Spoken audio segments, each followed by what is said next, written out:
bế chờ lỡ tu lu cha dù khó cứu lu chia và luôn lại lệ than thọ ba đơ bi tơ dễ dò sẽ đỡ tuôn vui dò dơ vượt gió bế cho lời thia tu gió sông nông y cú tiêu chi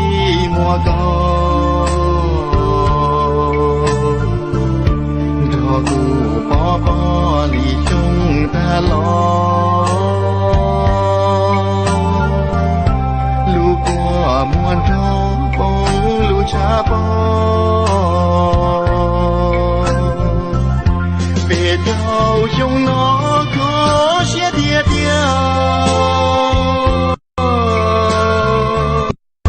lu khó muôn chia thông bờ lu cha bông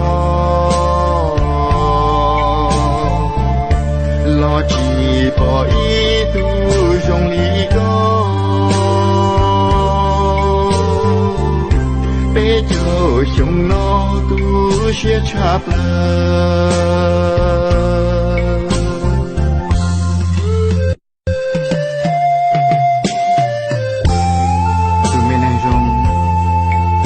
các bạn nhớ có phải là các bạn có hai tia nhớ cho là mấy đứa rồi người mới tu nhìn nó có họ cao liao cô đi cả sông nó nên nhìn thấy ít sông củaเขาlúc chia chắc là liao từ mấy năm rồi lúc chia sân dân e có qua bao có tu luôn trâu nữ chỉ mua khu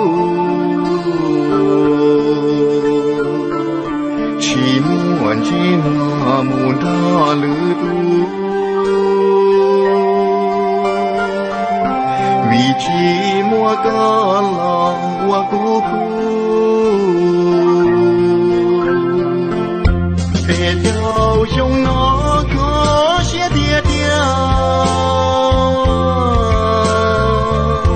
lu khó muôn chia thông bờ lu cha bông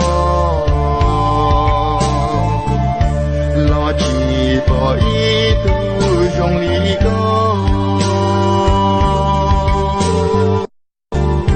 bế cho trong nó tu sẽ chắp lời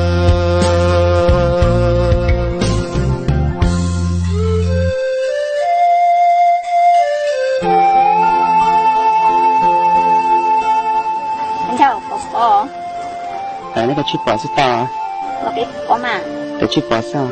Chip bỏ chê cũng sẽ ăn gần đời lại.